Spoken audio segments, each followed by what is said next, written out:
Hi, I'm Martin Jarvis, and once again, I want to welcome you to Listen. We have a lot on our plate today, a lot to discuss going on. First thing I want to bring out is this conspiracy theory, zeitgeist. I don't know if you've heard of it. Zeitgeist, translated the spirit of the times, regarding a conspiracy of geniuses, of world geniuses from the past couple hundred years that have determined through manipulation, religious and political, that can manipulate the world's money, the world's leadership for a particular end, okay? We have a lot of folks that are running around with this conspiracy theory, claiming that, look at it, it's correct, this is what's really going on. It's a conspiracy theory. But this is not a new conspiracy theory. I first heard about this, the Illuminati, Rothschilds, all that stuff, maybe 30 years ago. And folks are really buying into this now. It's like we find it so easy to look at situations and consider them conspiracies rather than just the situations that happen to have worked themselves out.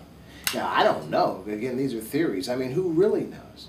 But it seems to me, especially as African Americans, that we have enough problems, we have enough things going on that we really don't have time or the luxury to begin to entwine ourselves in these conspiracy theories. I was talking to an African American, an older gentleman, a Korean War veteran, a few weeks ago. And he was sort of lamenting or talking about the sequester, the upcoming situation that our country was going to be embroiled in, as far as what programs are going to be cut and all that. He even brought up the post office and began talking about that situation. And I said, look, sir, I said, as black folks in America, we have survived everything that can possibly be imagined, and from a more negative position as African Americans. And so whether it was from this nation's inception, we have been through every trend, every change, every issue that this country, depression, every situation that this nation has gone through as African Americans. We've been there, right there with it, and starting as slaves in this nation for a couple of hundred years, and we survived.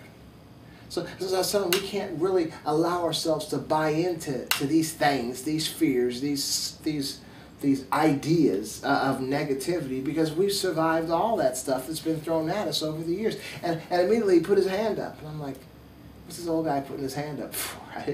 He was putting his hand up for a high five because he realized at that moment, it was like in his mind, the light bulb went off. Yeah, you're right.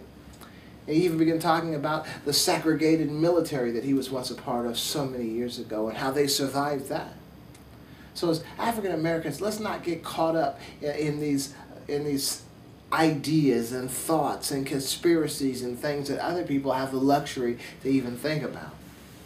Because we have pressing situations that we are faced with on a day-to-day basis that need to be addressed before we can just go about contemplating and thinking about things that are far beyond, far above us. In my opinion, it doesn't matter. I mean, I don't hardly buy this whole conspiracy, zeitgeist, Illuminati thing, that there are these folks that are manipulating situations. I think at times we look at situations that we give people too much credit for being too smart. I don't see these folks as being all that wise to have made this type decision or these decisions that have been in effect for hundreds of years. I don't see them as that bright myself personally. I think it's sort of like the biblical situation where we take works that were written like thousands of years ago and apply so much thought into that these guys were able to come up with something that we can't see today. And rather than use our brains to try to figure out the logic or the reality of situations today, we rely on what people wrote thousands of years ago, because it's something about time. When you add time to a document, or you add time to an idea or a conspiracy, that time sort of gives credence to that. But the reality is the people then are no different than the people now. And if you look at, say, the people that we have in Washington, D.C., our representatives, or you look at certain people that are CEOs, that are rich folks over companies. Look at Romney, okay, for an example. That these guys really aren't that bright. They just were particularly gifted in particular areas, and sometimes they just had particular breaks. Like Donald Trump's daddy was rich, okay, and so he went bankrupt many times, okay. Now, some of us, if we just go bankrupt 2 times, our life is probably going to be jacked for the rest of our lives. So it's not that these guys are so bright. They just started off in a good position, and they just and we look at them like they're some kind of genius, but they're not. They're not geniuses. And so the folks today that we look at, that we recognize really aren't that bright, they just happen to be in certain positions, are really no different than the ones from time past. But because of the years that have transpired, we sort of attach more credence or more a genius to people that are no different than the folks that we see today. But again, as African Americans, we have so much we have to deal with, that if these conspiracies are true, if this zeitgeist is true, if there is manipulation of government leadership, if there is manipulation in the politics and the religions to get people to think and to do certain things in certain ways, let's just realize that life is limited, okay? We got a good, if we're lucky, 70, 80, or 90 years, okay? And so we really don't have that much time to make decisions that are beneficial to us health-wise, or even for our children to come.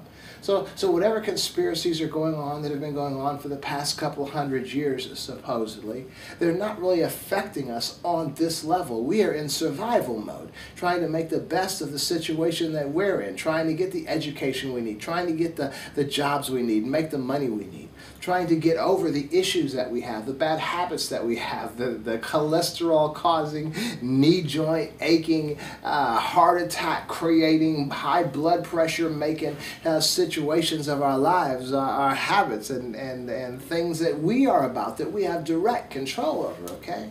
So all I'm saying is, who cares about the conspiracy theorists? I doubt if they're correct, but even if they are correct, they're not really affecting us on our level. We have things to do on eye level, on nose level. Our kids aren't graduating school at the same rate that other kids across this nation are graduating. Our kids aren't being educated. A lot of our kids are being caught up in situations, illegal situations, that are sabotaging their futures in getting jobs of any significance in their future. We have drug situations, children getting involved in drugs and alcohol, sex, creating babies early in life that are sabotaging their lives for the rest of their lives. Welfare isn't a viable, it should not be the retirement plan for a young person, okay? So we really don't have time to be looking at all these things, these conspiracy theories, zeitgeist, Illuminati, and all this stuff that could possibly be, but probably isn't in my opinion, but even if it is, they're not really affecting us on our level, so we need to quit wasting our time. That's all I'm saying. We have other things to deal with, like the black folks in prison.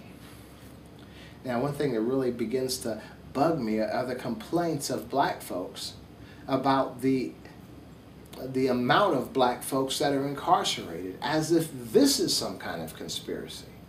Now, maybe it is, but I would say that if black folks would stop committing crimes, we wouldn't be getting arrested, and we wouldn't be going to prison. And to me, it's almost ridiculous to be sitting here writing articles and writing books about the inordinate amounts of black folks that are incarcerated compared to other folks if we're actually committing the crimes, okay?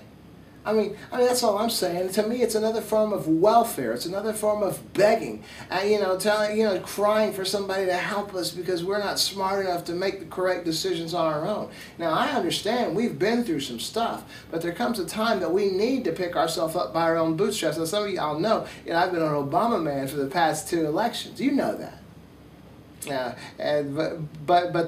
that he's elected, let me just talk about some things. We need to get ourselves together.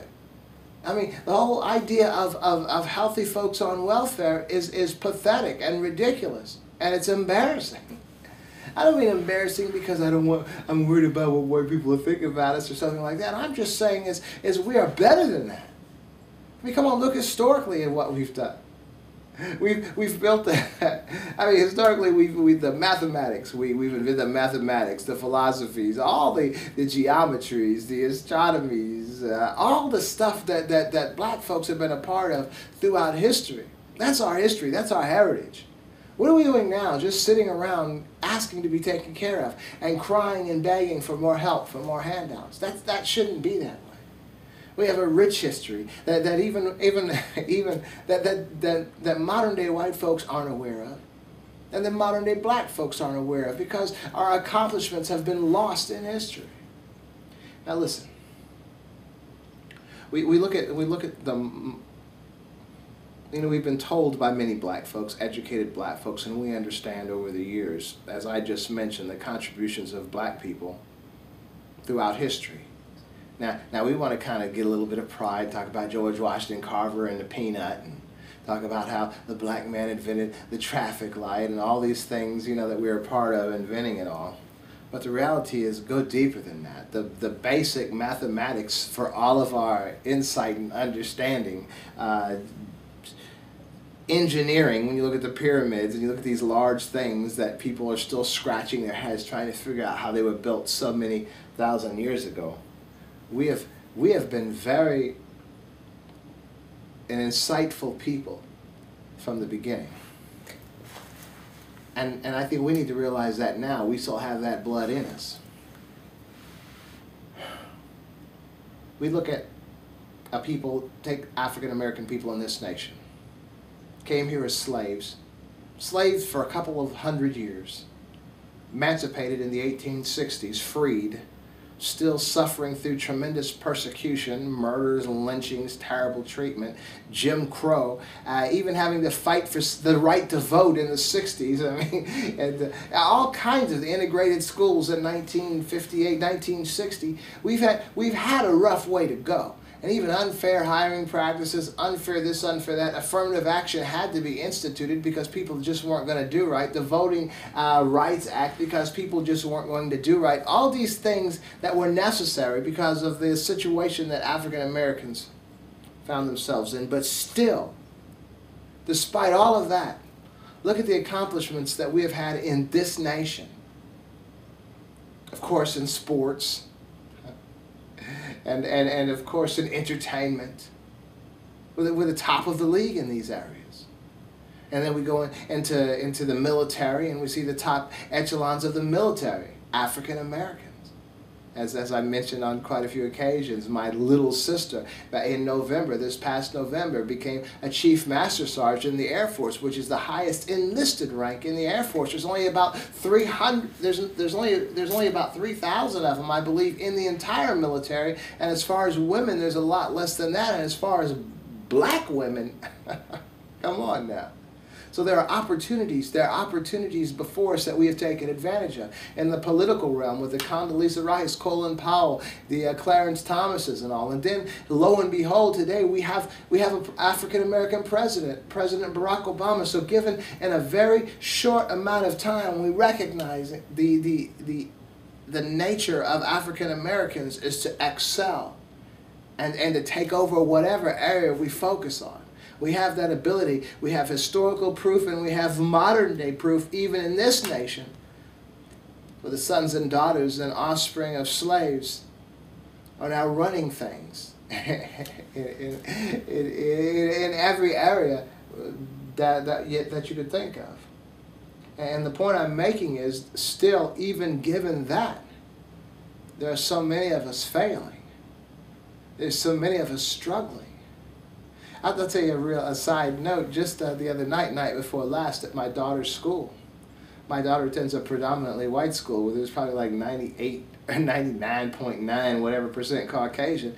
And my daughter's in that school. Where we have her in that school because it's a very good school education-wise, but still you have the same race issues, of course, that you would have. You had so she's in there. So every year there's a father and daughter dance. And they always have a particular theme. Last year's theme was the 80s, okay? That was really easy. I just pretty much went as myself, grew my sideburns a little longer, grew a long mustache, and put on some shades, and made sure that I found that hole in my ear from my earring from years ago. That hole is still there, you know. That was real easy. But this particular year, the theme was country and western. Right. And so I did invest in a cowboy hat. And I had to spend about $1.90 on a bandana. Everything else I had. had like this leather vest from years ago I used to wear. My wife didn't let me wear it. The last 15 years she hasn't let me pull that thing out. But I knew I had it. I still had it. I didn't throw it away. And it was in real good shape. I was a little tighter than it was the last time I put it on, but it fit. And so I was looking like a real cowboy, okay?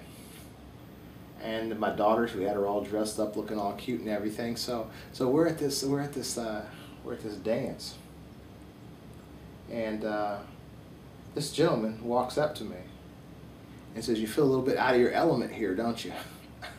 I'm like, "What?" At first, I'm thinking, I see what he was trying to say, I guess. But I had to enlighten this man, and explain to him that a third of all the cowboys in the Wild West were black. Okay, they were. I mean, think about it. Think of all the slaves that were emancipated in the 1860s, and what did they do? They went out west. Now these guys were stronger than most. They had been doing certain kinds of labor as well. You talk about gunslingers. I mean, these guys. You still had a lot of people pissed off just because they were black and they were free. So they had to protect themselves. And as far as roping and cow punching and all that kind of stuff, they were the best of the best, just like today. As African Americans get their opportunity, we see how we excel. And so I had to enlighten this guy. And I got on the internet, and I began just researching. And I found this thing called the Bill Pickett Invitational Rodeo. There's all black rodeos going on. There are real black cowboys. So, I mean, although I was kind of irritated at this gentleman's comment, I was pretty much just as ignorant as he was, because I didn't realize that there were black cowboys today, so many of them. And I mean, you find pictures, they have parades of black cowboy parades, and you have brothers not just wearing the cowboy hats, but with braids and earrings, and just riding these horses, folks just like us, just in different parts of the country. And so I have to admit, I was as ignorant too. They were interviewing the people. It was an all-black rodeo. All the audience was black, all the participants. These guys were wearing cowboy hats, riding their horses, jumping off, roping the cattle. They tie their 3 legs. And I mean, doing all that stuff. These are just black folks. I was amazed, and I was enlightened as well.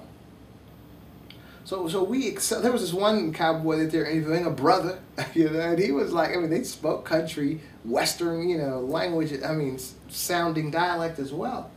But this cat had his college degree, and he went to college on a rodeo scholarship. I mean, it's like that, and there are things that we don't know.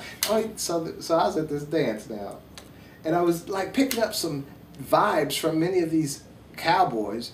I mean, come on, you take Ohio cowboys, wannabes. I mean, these guys don't really know what's going on, because if they did, they would have known exactly what I didn't know either, that there were many black cowboys, and we still have them today. I guarantee you, real cowboys out west, the white ones recognize the black ones. So these guys we got walking around today, that just because you got a big old belly hanging over you, a big belt buckle, and a hat that makes you a cowboy, I don't know. So I have to admit though that I was sort of enlightened as well. But we need to recognize that no matter what field, African Americans have an ability to excel in that field. And this is all coming back to us again now. How many of us are not excelling? How many of us are caught up in the issues of our lives and just sabotaging our own success, and at the same time sabotaging the success of our children? We need to recognize that. We need to put away, as I say in every program, we need to stop taking the drugs. Put away the weed. Put away the alcohol. Put away the number. Quit playing the number. Start saving your money. Every amount of money, I'd say for like 3 years, whatever money you invest in the lottery, whatever it is, whether it's the 3 numbers, 4 numbers, 6 numbers, whatever it is, scratch offs, all that kind of stuff. Put it in a bank for 1 year. Or just for 6 months, however much you'd normally spend, put it in the bank. Put it in a bank account or in a big old plastic jar. You'll be amazed at what you'll have at the end of 6 months or a year or even 5 years. You'd be amazed. So as I'm just throwing this out there, that we need to begin to recognize that as we're looking out in the ether, looking at all these things that could be happening, all these conspiracies, all these situations, getting mad about this, getting mad about that, we have very present situations that are within our grasp, within our reach, that we could begin affecting our lives in a positive way. Eating right, losing weight, and bettering our health. And whatever we do that is positive and negative is affecting our children because they're watching us and they're picking up the same habits, bad and good. So let's try to increase the good habits. Quit worrying about things that we can't change. I was speaking to another lady who was tripping out about the situation with the post office, and I mean, I'm like, what does it really matter? When it doesn't really matter at all. If you can't change it, it doesn't matter. Just there are so many things that we have the ability to affect, so many things that we have the ability to change. Let's stop worrying about things that are outside of our realm of control. You know what I'm saying? We have enough to worry about. We have enough on our plate with the things that we can control that we're really not paying that much attention to. Let's see, what else is going on? Venezuela, Hugo Chavez, their president, died. A lot of people are happy in this nation about that. African Americans, I'm talking to you again. Be careful what you celebrate. And make sure that your celebration is an informed celebration. I've studied this man. I've looked at the history of Venezuela, and he really wasn't a bad guy. I mean, I never did hate him. I didn't want to voice it so much because I don't want to be targeted by a drone. No, but seriously. I look at the same way as I look at Fidel Castro in Cuba. I mean, we can buy into the rhetoric, but if you look back historically at Castro's situation and Venezuela's situation, the reason we call them thugs or the Americans have called them thugs, our government has called them thugs, is because they've kind of jacked up our ability to make money from those countries. You take, I don't know if I want to make it this harsh, but if you took a pimp, okay, and took his women away so he couldn't exploit them, that guy's going to be mad at you. He's going to try to take you out as well because he wants what he was making money off, easy money off, back. So if you look historically in some of these nations that we have been very ticked off with, Cuba is one of them. The reality is we were making a lot of money in that nation. We were prostituting Cuba and making money off of them hand and foot while the people weren't really getting money at all. Now, we know how that is. We know how, because we have been in that position ourselves too often, to being used for some free labor or some very cheap labor while somebody else is getting rich off of the sweat of our brows. We understand that concept. So it was the same thing. I mean, we had American gas companies in Venezuela. Hugo Chavez came in and shut them down, commandeered them, took them over. You know, no, you're not going to take the money out of our nation. You guys get rich and our people are substandard. It's just the reality of situation. I've seen it. I don't know if you've been to the Bahamas, if you've been to like Nassau, but I was just there last year. Now, so you have these people that are employed. You have people like us that are taking vacations there, living plush vacations in nice vacation spots. And now you have all the people that want to on that island are employed working for these particular resorts, but they're poor. They're dirt poor. And we're coming there just living large. So and that's sort of what I'm saying. I'm not using that, in the America thing, but I'm just showing how easy it is to walk into a very poor country and exploit them and make billions of dollars off of them, while the people that are there that are even employed by us are living in almost poverty type situations. So then you take an intelligent president or somebody that's intelligent that coming up through the politics in that nation that's not allowing his palms to be greased and looking the other way while his people are prostituted and doing what he can to help his people better their lives. And we look at him like he's a thug or an enemy. So I'm just saying this. Now what we have is the internet. We have an ability that we never had before in our lives. We could research things. We could look up things. We don't have to take the word of folks that are demonizing other people. Look it up for yourselves. Now as far like Fidel Castro again, for an example. I mean, he was always, as I would look at the reels and footage of what he was about, I mean, he was a pretty sharp guy. Now, when you take a nation that is being prostituted by greater nations, by stronger nations, more powerful nations, militarily and financially. And and you want to help your people, you might have to choose a particular form of government that might be frowned upon by the powers that are actually exploiting you. So they didn't, to me, historically, when I look at Castro, what they did was they kicked out the people that were actually the leadership that was actually making money off of the people, getting their palms greased by other nations. So they had nice bank accounts, Batista. All the people were suffering. And so then we had a lot of people, of course we had people that fled to the United States. The rich folks, the people that were doing well under the previous government, fled to the United States and became immigrants and been ragging on this other nation. Now I'm not pro-Castro or pro-Cuba or anything. I'm just saying that we need to think for ourselves. Just get on the internet, do some research, and then begin to ask yourself, what's up. As African Americans, you talk to some older African Americans. I'd say African Americans between the age of say 60 and 75 or 80 that were around, that understood the sufferings of the United States and recognized the relationship that Cuba had with the African American people, okay, who were also suffering under tremendous oppression in this nation. And so the attitudes of the African Americans as we have become more ignorant to history and buying into a rhetoric and who do you want me to hate, boss? That's how we have become. We're clueless as far as the reality of what people have suffered and gone through in other nations, and we have just taken on the party line. Now we recognize immediately when we're being done wrong, but it's like we become oblivious at these same other people that are lamenting the same cries that we have cried over the years, that they are somehow thugs and need to be exterminated, okay? Just think for yourself. Think for yourself. Get yourself together. But that cowboy thing really, it did enlighten me a lot to recognize that I fall in the same category of ignorance, that I'm clueless, as smart as I think I am sometimes, or as well-informed as I think I am. There's a lot that I don't know.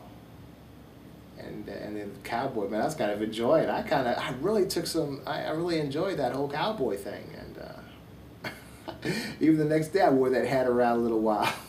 Now I put it up. I won't be wearing that too much. Okay, what else? Oh man, my daughter. I was having a conversation with her, expressing to her about school. Now black folks, again, we need to really grasp this, even about the school situation and how we view our education. Now I look at our children. I see our children in one of the local high schools all the time, and we are just, high and disrespectful, cutting class, and it's not just this particular high school, because again, our high school graduation rate really is pretty dismal for real. As we have to look at the situation, and I was beginning to express to my daughter. My wife and I were talking to my daughter about Ruby Bridges. About that young girl back in 1960 that the federal marshals had to escort into the schools as schools were first being integrated.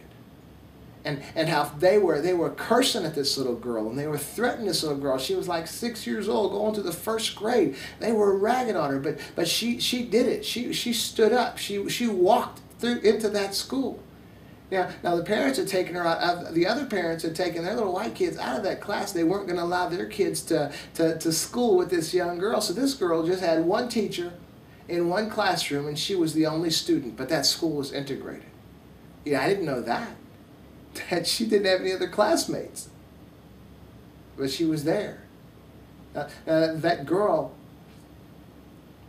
and her sacrifice, and maybe it wasn't too much of a sacrifice, because kids, when they're oblivious especially to what's actually going on, they don't get the full negative impact that we get as adults when we are incensed because of mistreatment. But I'm saying, when you recognize what that little girl went through, and what other African Americans have gone through, and the suffering and the sacrifices for the civil rights movement to get to where we are today, that we can go to school, that we can get an equal education, that we have opportunities like everyone else, if we were really, really aware We wouldn't be wasting our time. We wouldn't be allowing our kids to waste their time either. What I'm telling you is, here we go back to the weed again, or back to the alcohol, or whatever it is that we're consuming our minds with. If we have kids, or we have grandchildren that are in school, we need to be influencing them. It's not good enough that they just go to school. We need to be influencing them. And if you're high, if you're drunk, you can't be influencing that child positively in the ways that they need to be influenced. So when you see the kids today, when you see the antics that they're participating in, when you see the disruptive behavior, when you see the failure that's right around the corner for most of their lives, we have to recognize that we are culpable.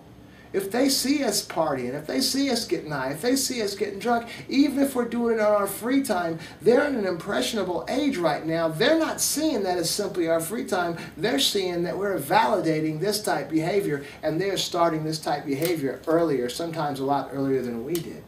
So we are culpable. We need to just cut it off. We need to become model citizens. I was expressing that to my daughter, that we have to be better. Because I promise you, as I was raised, and many of you were raised, if you want to get a job, comparable to the white guy out there, you got to be 10 times better than him. Most of you were raised hearing that. I was raised hearing that. It is true.